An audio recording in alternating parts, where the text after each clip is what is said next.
Okay, so when you start sewing, a lot of people have their binding all nicely rolled up and neatly pressed and everything.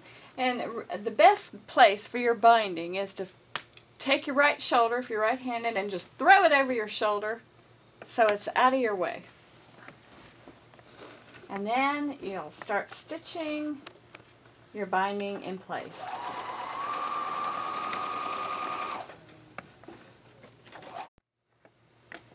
Okay, so your job when you're sewing the binding in place is to make sure your backing layer, your batting, your quilt top, backing, batting, quilt top, and your folded layer of binding all stay together as you're stitching, and nothing starts slipping.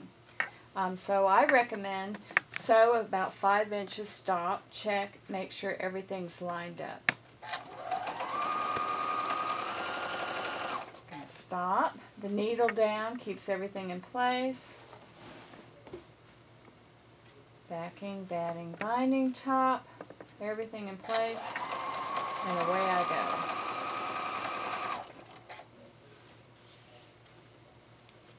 go. Also, these tables are really nice because they support the quilt while you're sewing. A quilt can create a lot of what we call quilt drag if it's falling off the table. And if you don't believe me, what you need to do is take your quilt, hold it up by 2 fingers, and just feel the weight of the quilt between your 2 fingers, and you will see that there is no way those little feed dogs on your machine can feed all that weight. So you have to help it out. You have to eliminate that quilt drag and take some of that weight off. So it's always important to keep it kind of fluffed up, make sure nothing is falling off the table, off the side. Make sure it's in your lap and not hanging down on the ground, to help eliminate some of that weight so those little feed dogs can pull that quilt through.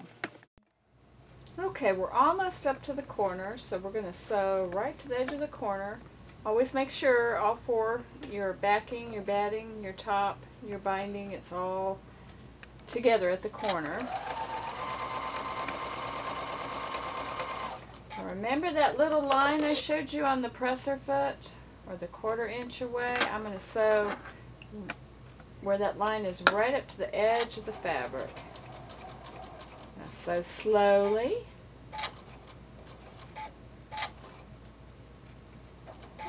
One more stitch. You can see right here that the line, edge of the presser foot, is right up. I could probably do one more. I think I'll do one more. There you go. I'm right up at the edge of the fabric with this line. If you don't have that mark on your presser foot, take a Sharpie and mark it. Okay, I'm going to go backwards now. And then I'm going to take the fabric out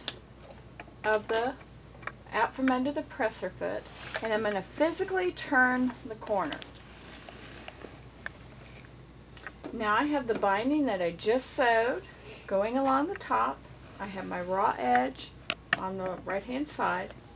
I'm going to lift my binding straight up so that I have a 45-degree angle right here, and the raw edge of my binding, let me get that for you, the raw edge of my binding is right above and in a straight line with the raw edge of my quilt.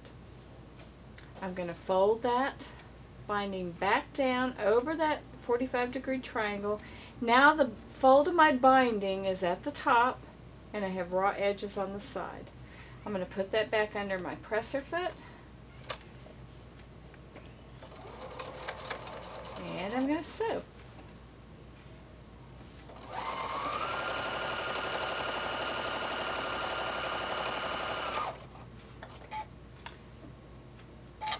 I'm going to pull this out just for a second just to show you the mitered edge that makes. You're just going to continue doing that with all 4 corners.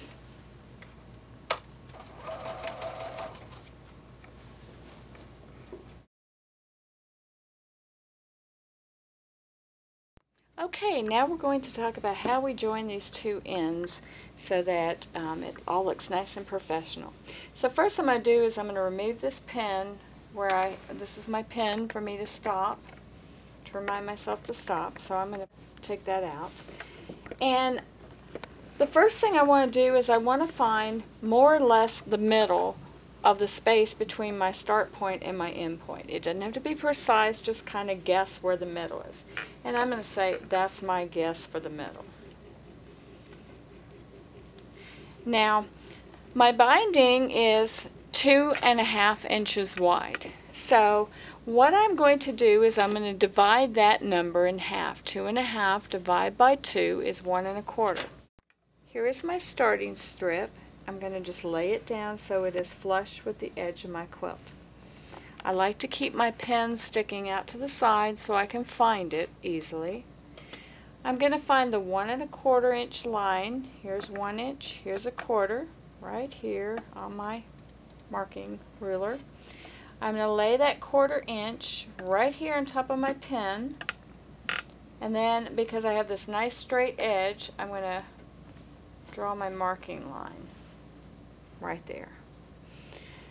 Then I'm going to do the exact same thing with the opposite, with my end piece. I'm going to lay it flush down along the edge of the quilt.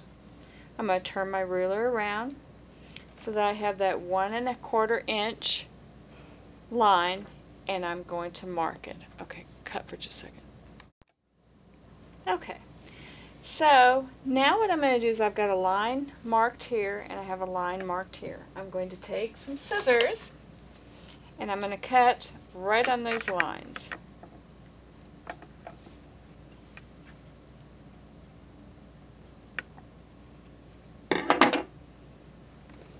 Alright.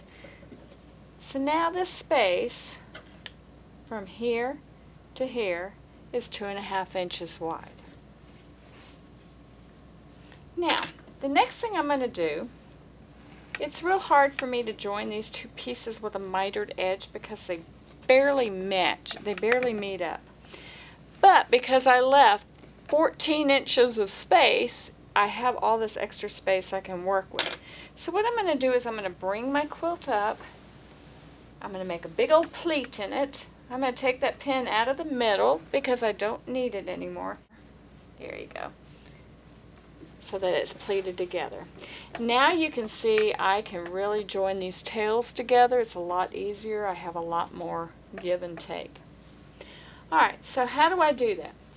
Let's take the start tail and get it out of the way, and we're going to start with the end tail. I'm going to lay it all the way down the edge of the quilt. I'm going to open it up. Now this will be the wrong side of the material. I'm going to open it up, and then I'm going to pull it over so the right side of the material is facing up. Remember, this is a batik, so there's no right or wrong, but we know that this is the wrong side because it's the inside, and then the outside is the right side. So I'm going to lay that so it's right side up. Next I'm going to take my starting point. I'm going to lay it straight up. I'm going to open it up just like I'm reading a book. You know how you open a book up, read the book. I'm looking at the wrong side of the binding, and I'm going to lay the wrong side of the binding right on top of this right side. Now I have it to where I can join it, and I want to join it with a line from here to here. It's really helpful if you have a buddy or someone who can help hold it in place for you. Not sure if my white pen is going to show. Mark it in place really, really well so I can see that line. Yes, I can see that. I'm going to take a pin and really pin it down because I want to make sure again that the underneath fabric is right at my point and my other point is right up here at the top. I'm going to pin it together. Now it can be very scary cutting this, and sometimes you twist the strip, but I have a technique to show you that you can always check to make sure that you've done it correctly.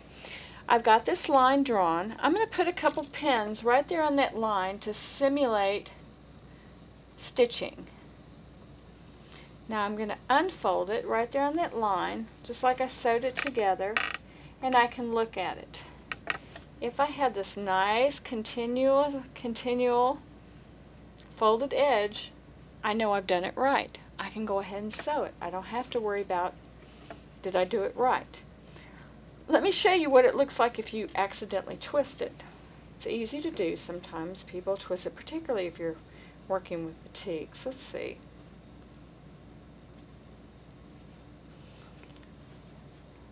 Let's say I put it down this way instead. That looks pretty good. It looks like I did it right. But when I go to fold it, I don't have this continuous, you see how that's twisted? It's not this continuous. If I tried to stitch that down, my fold is now over on this, it's on this side on one side and this side on the other. I've twisted my binding.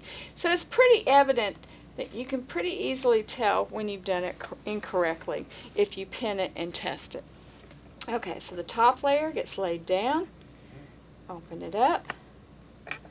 You're going to look at the wrong side. Flip it so that the right side is facing up. Take your lower edge and bring it up. Open it just like you're reading a book. Lay it on top. Mark it. Test it.